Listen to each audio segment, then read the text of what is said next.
selectiva, sino tiene que ser integral. Me pedí una interrupción la congresista Tamar sobre este punto, Presidenta. Congresista Arimborgo. Gracias, Presidenta. Presidenta, saludo especial también la presencia del Premier y del Ministro de Justicia. Yo me quedé un tanto preocupada cuando la sesión pasada el Ministro de Justicia también hizo lectura exactamente del artículo 2, inciso 24, literal E. Y él dijo que no habíamos leído completo lo que acá señalaba, que toda persona es considerada inocente mientras no se haya declarado judicialmente su responsabilidad. Presidenta, y quiero dar lectura a César Higa Silva en el derecho a la presunción de inocencia desde un punto de vista constitucional. El derecho a la presunción de inocencia es uno de los derechos fundamentales sobre los cuales se construye el derecho sancionador. Este derecho tiene como objeto garantizar que solo los culpables sean sancionados y ningún inocente sea castigado. Y pasamos al artículo 139 de nuestra Constitución, donde dice claramente que son principios y derechos de la función jurisdiccional. Inciso 6, la pluralidad de la segunda instancia, la pluralidad de la instancia. La sentencia en primera instancia, Presidenta, tal cual queremos modificar acá la Constitución, es solo la primera parte del proceso, Presidenta. ¿Qué sucede si ese candidato finalmente no es culpable? ¿Qué hemos hecho ahí? Seamos responsables cuando elaboremos un texto, Presidenta, entendiendo que todo parte de nuestra Constitución. Presunción de inocencia, se presume inocente, y la doble instancia, Presidenta. Gracias, congresista Beteta. Gracias, congresista Arimborgo. Congresista Beteta. Gracias, Presidenta. Sí, mencionaba yo, como he manifestado, respeto a las opiniones de mis colegas, y es válido esta preocupación de la segunda instancia y la presunción de inocencia. Pero con esa excepción, muy bien podríamos nosotros evitar que quizás puedan ingresar personas que tengan sentencia de primera instancia a futuro, porque también, como se ha podido demostrar en la anterior presentación del Ministro de Justicia, que no hay ni un solo congresista, ni un solo gobernador, ni gobernador regional que se hayan presentado y que hayan sido elegidos con una sentencia de primera instancia. Muchos de ellos posiblemente sean con procesos abiertos, con investigaciones, pero con sentencia de primera instancia no hay ni uno solo. Entonces, esa norma, mi preocupación era qué mecanismos podría garantizar que en la elección popular como en la administración pública no hayan corruptos, porque en muchos casos de las vacancias de los gobernadores regionales, a la que hacía alusión el Ministro de Justicia en esa presentación, y gobernadores regionales, las vacancias no han sido justamente porque hayan ingresado con sentencia de primera instancia, sino que en el camino, pues incurrieron en actos de corrupción y motivo por ello fueron vacados, o algunos que incurrieron en el delito de el haber permitido que un familiar pueda trabajar y por lo tanto han sido causales de vacancia.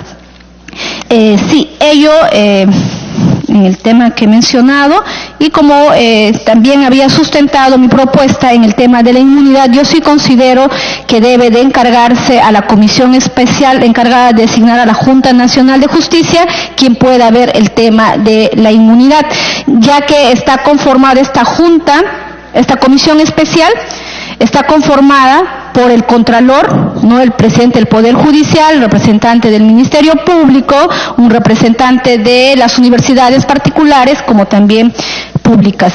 Ahora bien, señor ministro, le vamos a demostrar quizás en este debate, por ello era mi preocupación y soy no opuesta al 100%, digamos, que la paridad y la alternancia.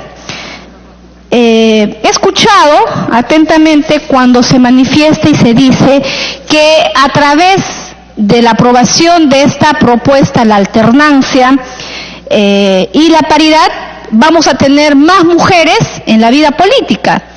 Y esto, la verdad, me genera dudas. Porque no es verdad que las mujeres no quieran participar en política. Lo que ocurre, y hay que ser claros, el gran problema muchas veces es de que las mujeres no cuentan con los recursos económicos para asumir sus propias campañas. Y uno de ellos son los impedimentos para que seguramente puedan involucrarse en el tema político. Y lo digo por experiencia, señor Premier, por su intermedio, señora Presidenta, porque tuve la oportunidad de ser candidata al gobierno regional.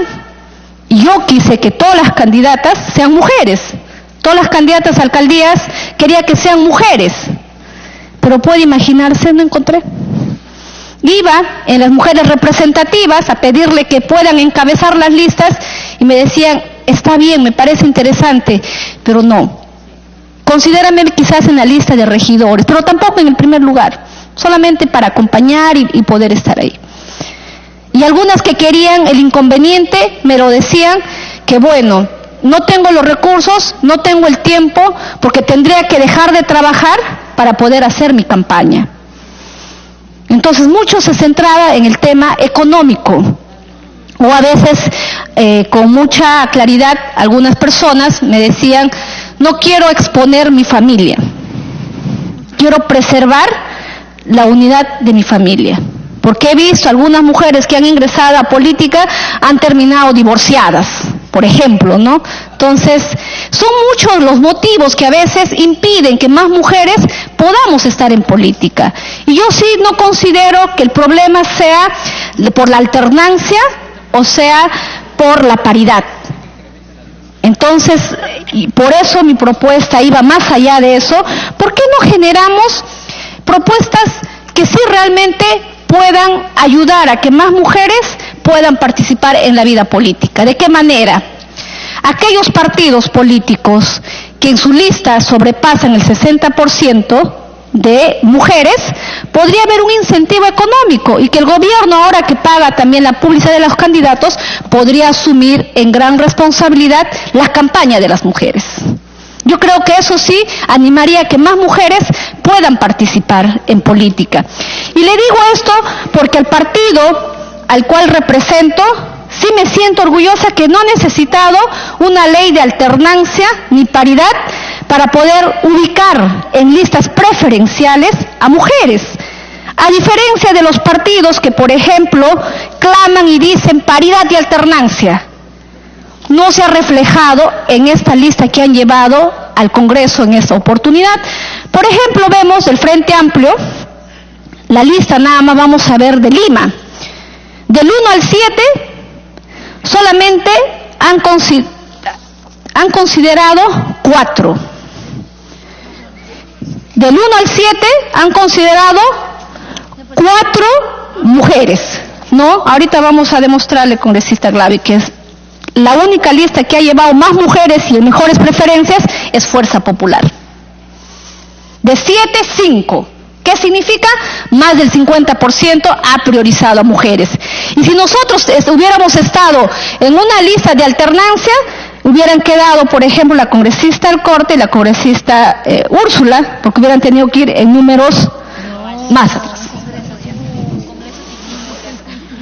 Entonces, estamos demostrando que es muy importante la decisión de los líderes. Y ni qué hablar del partido de gobierno. Del 1 al 7 solamente la congresista Mercedes Arauz. Luego son puros varones. Y si vamos al número 15, recién encontramos 2 mujeres. Entonces, la solución de tener más mujeres no es la norma. Aquí, Fuerza Popular, la lideresa Keiko Fujimori no ha necesitado una alternancia y no ha necesitado una ley de paridad para poder considerar. Por ejemplo, en Lima, el número 1, Cecilia, el número 2, Jenny, porque bajo la lógica de la alternancia hubiera tenido que ser Cecilia, luego Kenji, luego Jenny, luego Lucho, luego Luz Salgado, hubiera tenido que entrar ahí Juan Carlos, y luego recién Lourdes Alcorta, luego recién Marco Miyashiro, así alternancia, y hubiera sido no como se hubiera respetado de 7, 5 mujeres en la lista preferencial. Entonces, y no solo eso, por ejemplo, cabezas de lista.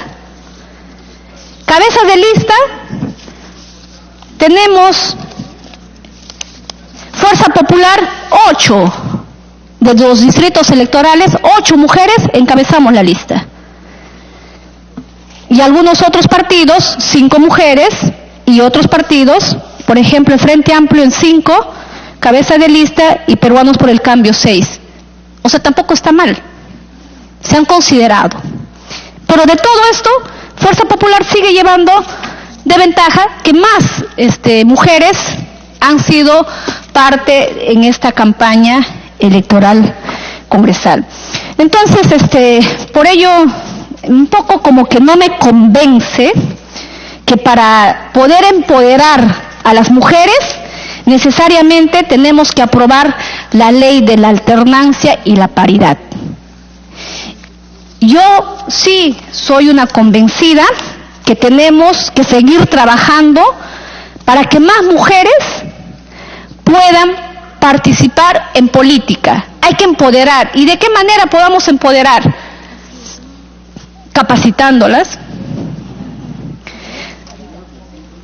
incentivando con incentivos económicos, así como recuerdo en el 2006-2011 hubo una institución que fomentaba y apostaba por la campaña de los congresistas jóvenes.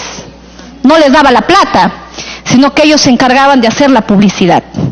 Entonces, lo propio podríamos tener esa misma iniciativa para que podamos ayudar a que más mujeres se animen a participar en política con estos incentivos económicos y realmente con ello empoderar a más mujeres.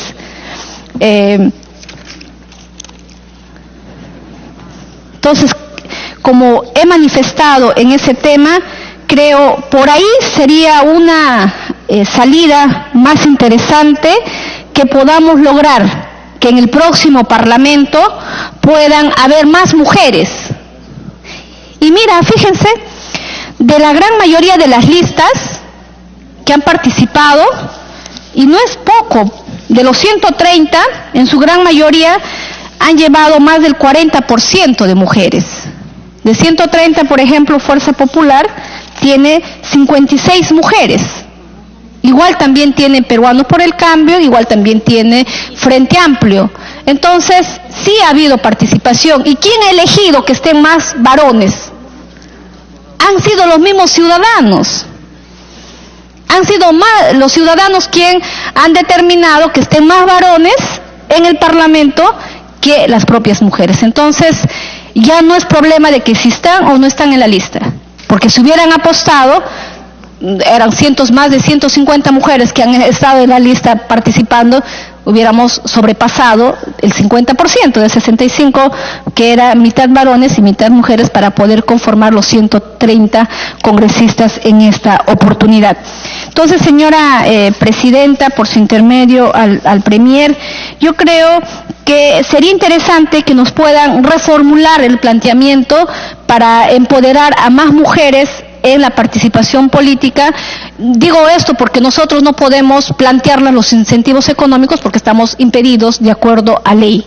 Pero sí creo, desde el Ejecutivo, podrían traer estas propuestas que sean más interesantes para que ayudemos a que más mujeres puedan participar en política y no necesariamente con la alternancia y con la paridad podamos nosotros lograr que más mujeres puedan estar. Más bien lo que podemos lograr, y mi preocupación, ojo, es de que se podría dar ese resultado. Ya no tendríamos la lista como presentó Fuerza Popular, que había mujer 1, mujer 2 3 varón, 4 mujer, 5 mujer, 6 mujeres, entonces ya correría el riesgo, ¿no? Entonces, una propuesta que realmente pueda ayudar a que más mujeres arriesguen a participar en política sería lo ideal. Yo estaré a favor siempre de que pueda haber más mujeres, no solamente en la política, sino en la administración pública y, ¿por qué no, en la administración de justicia? Gracias, presidente.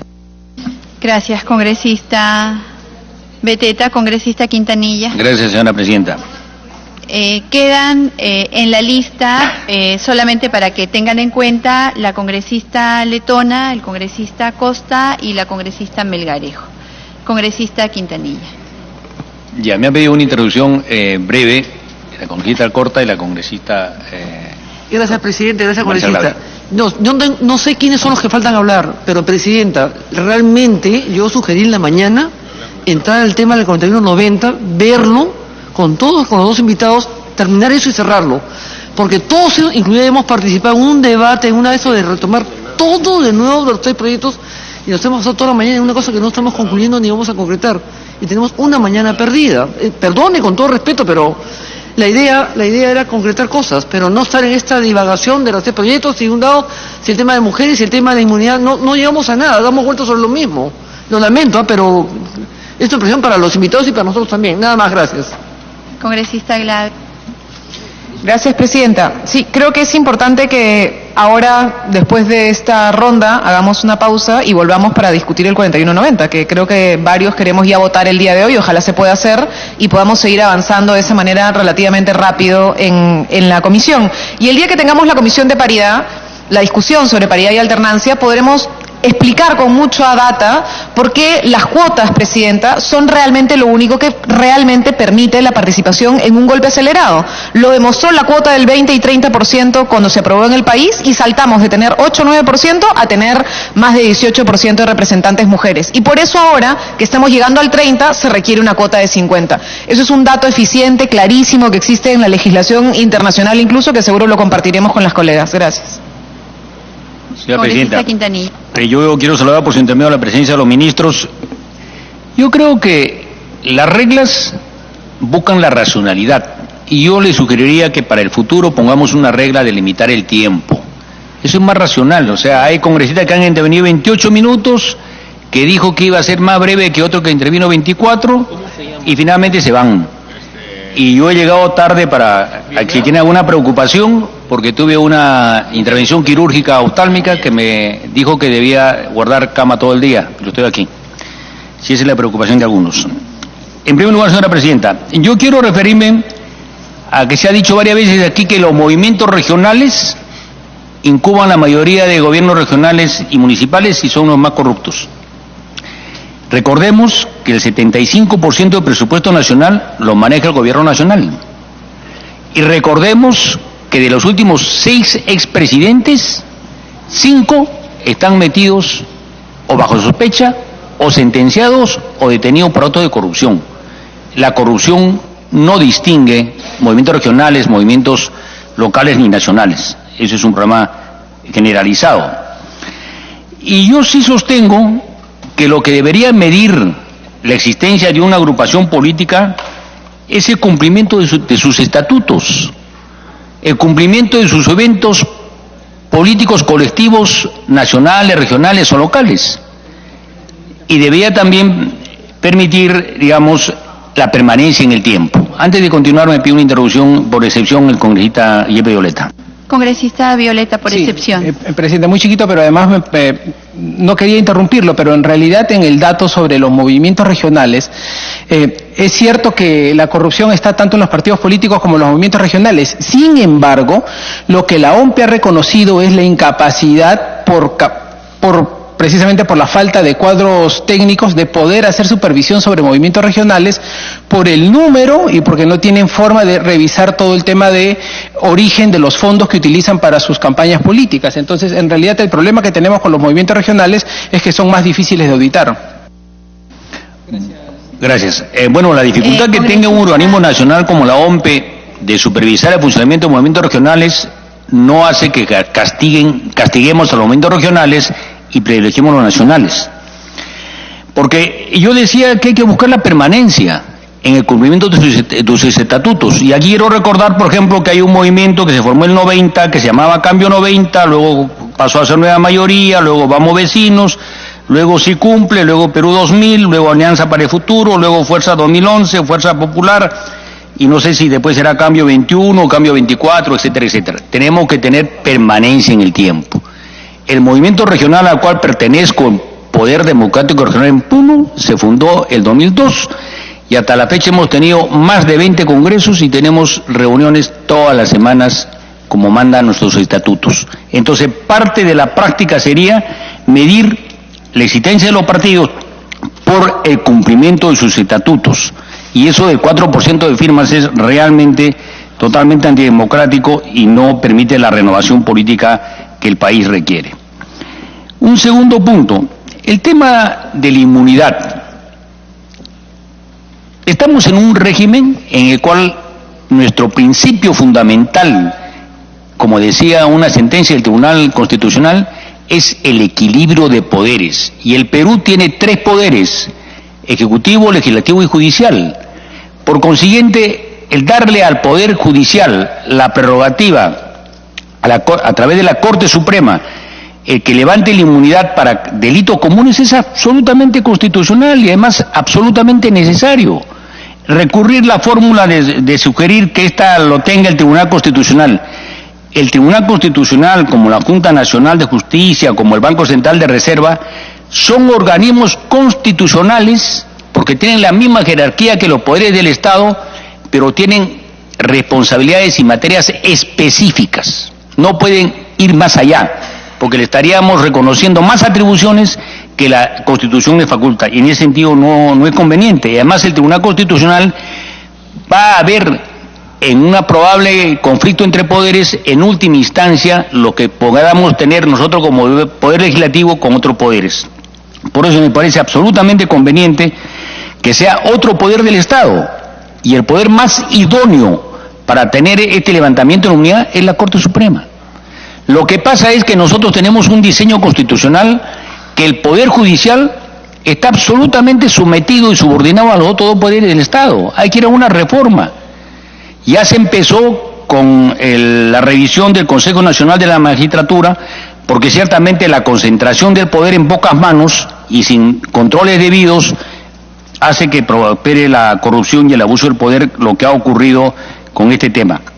En ese sentido, nosotros como Nuevo Perú nos ratificamos en que debe ser la Corte Suprema, coincidimos con la propuesta del Poder Ejecutivo, y nosotros creemos que es lo más constitucional, y debemos revalorar al Poder Judicial para que tenga la autonomía, los recursos y las posibilidades realmente de cumplir sus fuerzas y sea realmente un poder equivalente a los otros.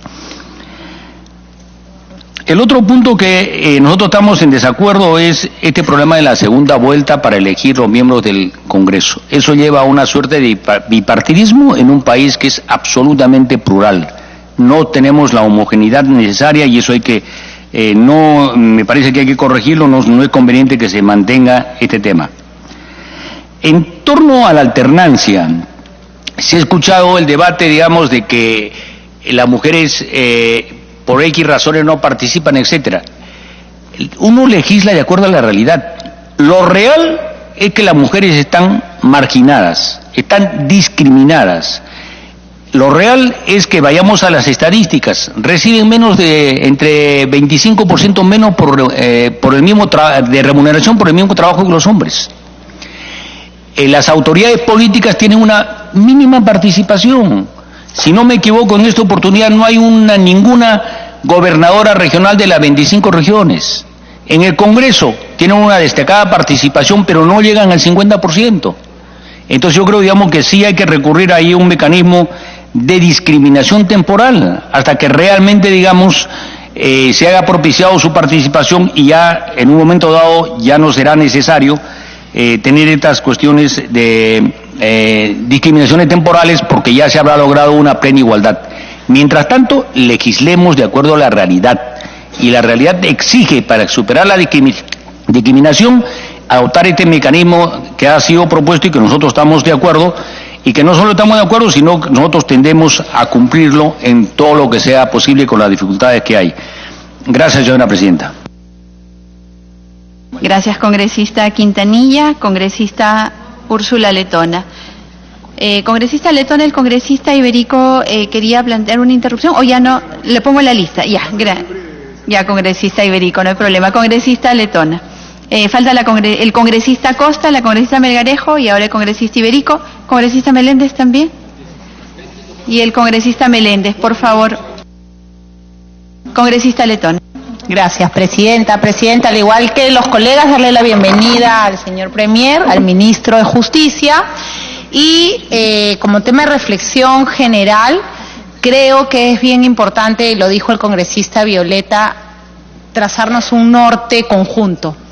El tema de la lucha contra la corrupción no es una bandera exclusiva del Poder Ejecutivo ni del Poder Legislativo, sino que tiene que ser una tarea que nos acerque en lugar de alejarnos. Y por eso quiero pedirle a través suyo, presidenta, al Premier, que quizás los proyectos que se nos remitan, sea de reforma constitucional o iniciativas del Poder Ejecutivo, no nazcan con un sesgo de limitar la inmunidad parlamentaria, de limitar la elección de autoridades, valga la redundancia, de elección popular, sino que sea para evitar que el Estado peruano sea penetrado por funcionarios, servidores, congresistas, alcaldes corruptos.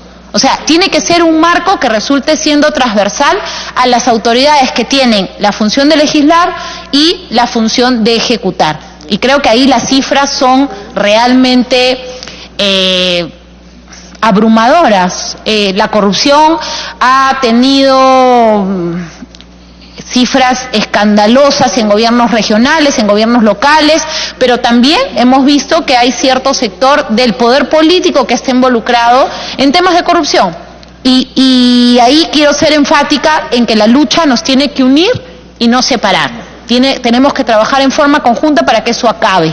En ese sentido, creo que la Constitución, efectivamente, como lo ha dicho Samuel Abad, no es un diccionario, pero tampoco creo que la Constitución termina siendo un recetario donde nosotros le ponemos los ingredientes que el cocinero de turno quiera dar, sino que la Constitución tiene que ser entendida en su esencia como una construcción conceptual conjunta, donde los principios que le inspiran y resultan siendo estas cláusulas pétreas que no podemos modificar son aquellas sobre las cuales debemos entender lo que los constituyentes nos quisieron decir. En este sentido, me preocupa muchísimo el tema de los principios constitucionales que se vinculan a los cargos de elección popular, pero también a los de funcionarios públicos, y es el principio a derechos como el derecho al trabajo, a ser elegido, el derecho a la presunción de inocencia, a la pluralidad de instancias, que merecen de nuestra parte una distinción más que política, una distinción conceptual. Y creo que ahí es bien importante, y seguramente el Ministerio de Justicia y Derechos Humanos podrá colaborar con la Comisión de Constitución, que este desglose y los test de proporcionalidad que apliquemos para restringir determinados derechos tengan como premisa justamente la intención del constituyente. Y la intención del constituyente fue esa, que el principio de presunción de inocencia, de pluralidad de instancias, sirva de freno a una potestad arbitraria del Estado. Y la defensa de la presunción de inocencia en una situación que, como lo han dicho los colegas, con un poder judicial y una fiscalía aún debilitados, pero también en muchos casos politizados, puede ser un arma que atente contra esa presunción de inocencia en forma flagrante y que termina restringiendo derechos constitucionales que todos tenemos el deber de observar. Y yo también quiero hacer una reflexión, señora presidenta, a través suyo al Premier. El artículo 36 de la Constitución, 33, regula la suspensión de la ciudadanía. Y nos dice cuáles son los supuestos en los cuales el Estado suspende el ejercicio de nuestros derechos políticos. Por lo tanto, yo sí creo que en este artículo va a resultar imposible meter el tema de impedimentos para el ejercicio de acceso a la función pública. No solamente porque son capítulos que no se concatenan, sino porque regulan figuras jurídicas constitucionales distintas.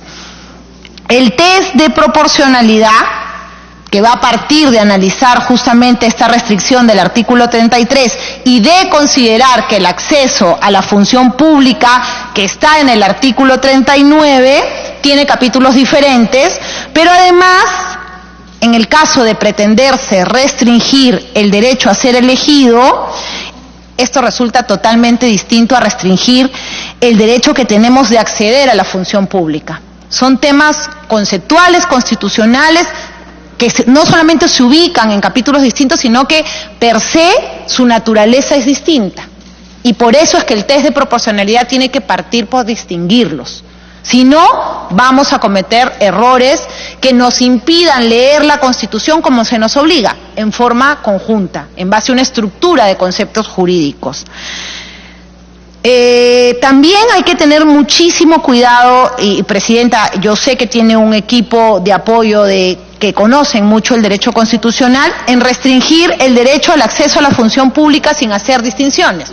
Porque ya ahí hay sendas resoluciones, no solo del Tribunal Constitucional, sino de tratados internacionales que nos obligan a hacer esta distinción, al menos al momento de intentar restringirlos o al momento de intentar cambiarlos. Si estamos haciendo una reforma constitucional, es lógico que miremos cómo ha sido la práctica constitucional del Perú respecto a estos derechos. Y finalmente, si bien la inclusión de la modificación del artículo 39 en la Constitución no desnaturalizaría el contenido mínimo de la cuestión de confianza, que entiendo es un tema que preocupa mucho a algunos legisladores y al Poder Ejecutivo, en la medida que se debe modificar los términos, debiera ser a través del artículo 31 o 34, pero tiene que hacerse la distinción respecto a la restricción del derecho a ser elegido.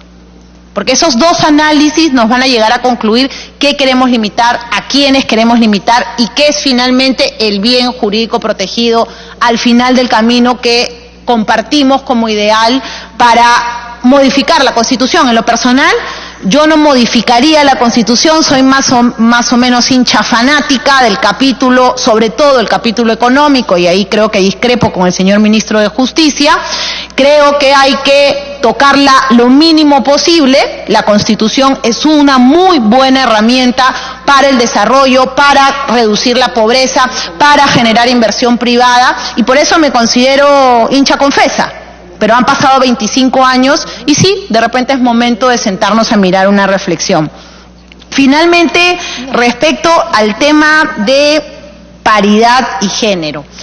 Varias de mis colegas han hecho referencia, Premier, a través de la Presidenta, a el acoso político del que hemos sido víctimas muchas congresistas, especialmente aquellas que fuimos elegidas por fuerza popular. Y aquí en este Congreso, en lo personal, me han dicho de todo. Y creo que se hubiera evitado, sí. Creo que se hubiera evitado si es que hubiera en realidad una ley que penalice el acoso político, haciendo ciertas distinciones en el caso de la mujer. Podría tratarse, no creo que se requiera una reforma constitucional para ello, ya había una fórmula legislativa ensayada que podríamos llegar a un consenso final. Y también en el tema, yo antes de entrar a Fuerza Popular nunca he pertenecido a un partido político, y esta experiencia sí, es una experiencia difícil para quienes somos madres, sobre todo para quienes somos esposas, hermanas, hijas, y cumplimos diversos roles. Pero creo que el rol fundamental que tiene el Estado es crear políticas transversales. Y en ese caso no existe en nuestro país una política pública que nos permita a las mujeres, que nos permita compatibilizar esos roles. No la hay, no existe y no se va a dar por una ley. Entonces, eso es lo que nosotros deberíamos mirar. ¿Qué podemos hacer? No a través de una ley, sino de cimientos de política pública para incentivar la participación femenina.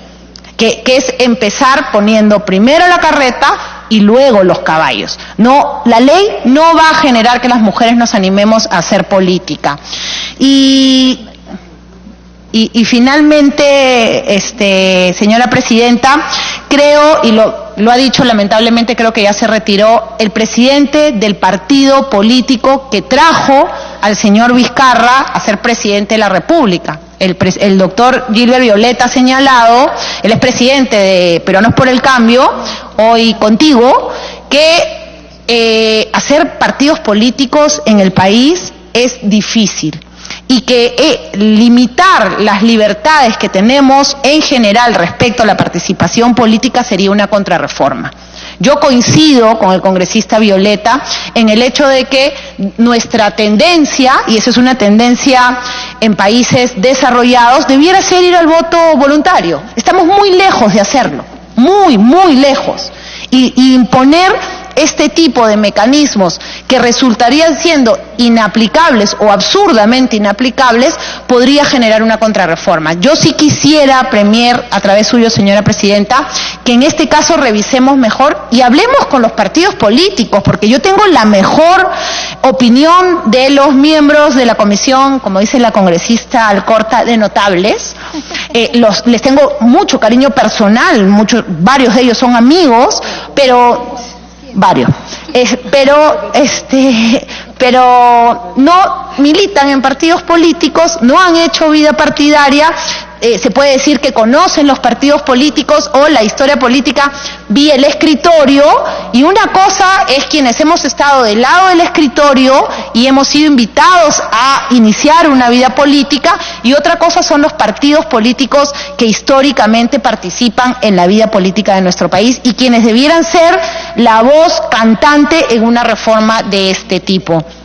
Nada más, señora presidenta, con la esperanza de que podamos cerrar, al menos hoy día, algunos de los temas para acelerar, relajar la fricción y acercarnos, porque creo que eso es lo que se busca, que haya un acercamiento entre el Poder Ejecutivo y el Poder Legislativo, relajar el acercamiento para que finalmente, por favor, para que finalmente podamos llegar a establecer reformas, no en beneficio del Congreso, no en beneficio del Poder Ejecutivo, sino en beneficio del país. Gracias, presidente.